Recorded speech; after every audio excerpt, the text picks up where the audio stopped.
తాజా రాజకీయ పరిణామాలపై బీజేపీ కీలక సమావేశం జరిగింది. అందుబాటులో ఉన్న ఎంపీలు, ఎమ్మెల్యేలు, ఎమ్మెల్సీలతో బీజేపీ రాష్ట్ర కార్యాలయంలో బ్రేక్ఫాస్ట్ సమావేశాన్ని నిర్వహించింది.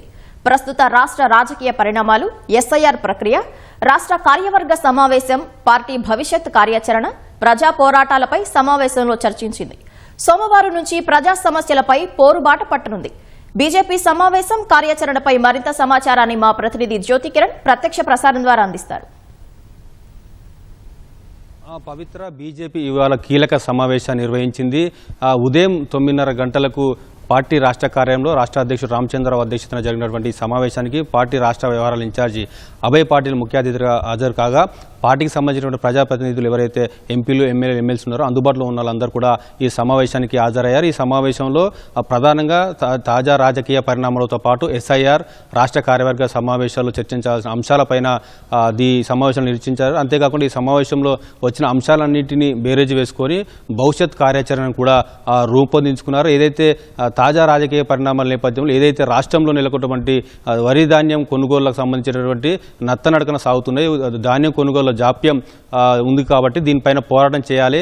ఏదైతే రైతు గోసా బీజేపీ భరోసా పేరుతో ఈ నెల 25వ తేదీ నుంచి అటు జిల్లాల బాట పట్టాలని చెప్పి కూడా ఈ సమావేశంలో కీలక నిర్ణయం అయితే తీసుకుంది. ఏదైతే రాష్ట్ర ప్రభుత్వం 80% ధాన్యం కొనుగోలు జరిగాయని చెప్పినప్పటికీ బీజేపీ మాత్రం కేవలం 20% మాత్రమే ధాన్యం కొనుగోలు ప్రక్రియ జరిగింది. ఇంకా 80% పైగా ధాన్యం కొనుగోలు జరగాలి. అంతేకాకుండా మక్కకు సంబంధించినటువంటి ధాన్యం కొనుగోలు కేంద్రాలను కూడా ఇప్పటివరకు ఏర్పాటు చేయలేదు. ఏదైతే ఆరుగాలం కష్టించి పండించిన పంట కళ్ళాల్లో పెట్టుకుని రైతులు పడిగాపులు కావాల్సిన పరిస్థితి వస్తుంది. ఏదైతే ఆరుగాలం కష్టించిన పంట ఏదైతే ఒకవేళ వర్షాలు కనుక అకాల వర్షాలు కురిస్తే వర్షార్పణం అయ్యే అవకాశం ఉంది. కాబట్టి ప్రభుత్వం తక్షణమే స్పందించి రైతులు పండించిన పంటను ప్రతి గింజ కొనాలని చెప్పి బీజేపీ డిమాండ్ చేస్తూ వస్తుంది. దీనికి సంబంధించి 25వ తేదీ నుంచి అటు జిల్లాల్లో మొత్తంగానైతే అటు ధాన్యం కొనుగోలు కేంద్రాలను సందర్శించి రైతులు పడుతున్న బాధలను, ఎందుకు జాప్యం జరుగుతున్న అంశాలను తీసుకొని ప్రభుత్వం దృష్టికి తీసుకొచ్చే అంశంతో ముందుకెళ్లాలని నిర్ణయించింది. అటు పార్టీకి సంబంధించినటువంటి ఎంపీలు, ఎమ్మెల్యేలు, ఎమ్మెల్సీలతో పాటు పార్టీ రాష్ట్ర అధ్యక్షుడు రామచంద్రరావు కూడా సందర్శించనున్నారు. ఏదైతే రైతులు ఎదుర్కొంటున్నటువంటి సమస్యలన్నింటి కూడా ప్రభుత్వం దృష్టికి తీసుకురావడంతో పాటు జాప్యం జరగకుండా ఉండేందుకు తక్షణమే ఏదైతే ధాన్యం కొనుగోలు కేంద్రాలను సంబంధించి అన్ని రకాల సమస్యలను పరిష్కరించాలని చెప్పి కూడా బీజేపీ డిమాండ్ చేయనుంది. అంతేకాకుండా ఎస్ఐఆర్ అనేది ఇప్పుడు రాష్ట్రంలో ఒక హాట్ టాపిక్గా మారింది.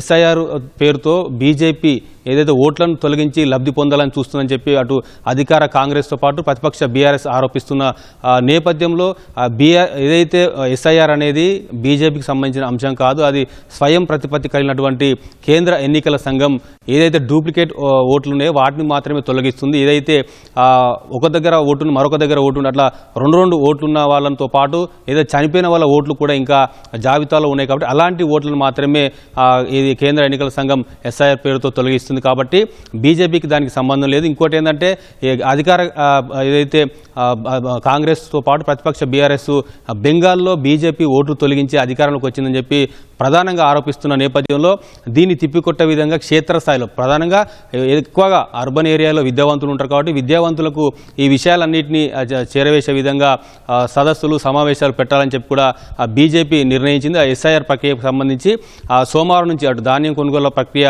సంబంధించి పోరాటం ముగిసిన తర్వాత ఎస్ఐఆర్ పైన కూడా పూర్తి స్థాయిలో అవగాహన కార్యక్రమాలను చేపట్టాలని చెప్పి కూడా నిర్ణయించింది. అంతేకాకుండా ఏదైతే రాష్ట్ర కార్యవర్గ సమావేశము జూన్ మొదటి వారంలో జరగనుంది. ఈ జూన్ మొదటి వారంలో జరిగే రాష్ట్ర సంబంధించిన కార్యవర్గ సమావేశంలో ప్రధానంగా చర్చించాల్సిన అంశాలు ఏవైతే ఉన్నాయో వాటిపైన రాజకీయ ఎజెండాకు సంబంధించినటువంటి పైన చర్చించారు.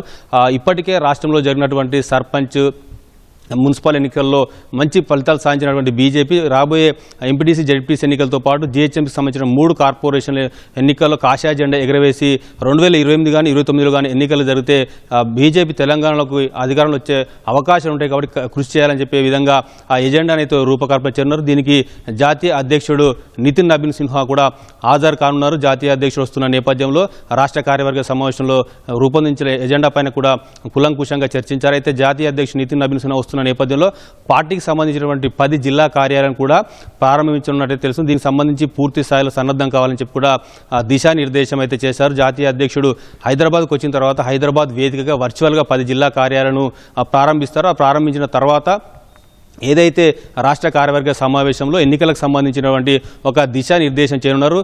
జాతీయ అధ్యక్షుడిగా బాధ్యతలు చేపట్టిన తర్వాత నితిన్ నబీన్ సిన్హా రెండోసారికి రాష్ట్రానికి వస్తున్న నేపథ్యంలో భారీ ఘనస్వాగతం పాటు పార్టీ శ్రేణులు ఏదైతే విజయ దుందబి బెంగాల్లో సాధించిన తర్వాత వస్తున్న నేపథ్యంలో ఘనస్వాగతం పలకాలని చెప్పి కూడా నిర్ణయించారు.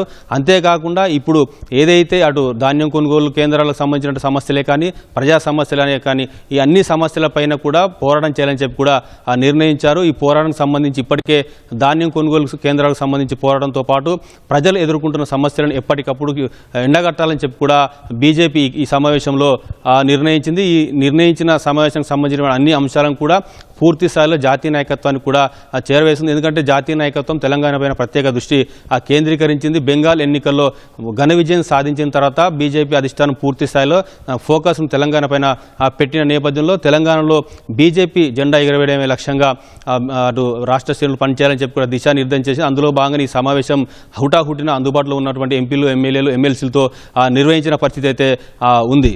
Vote studio.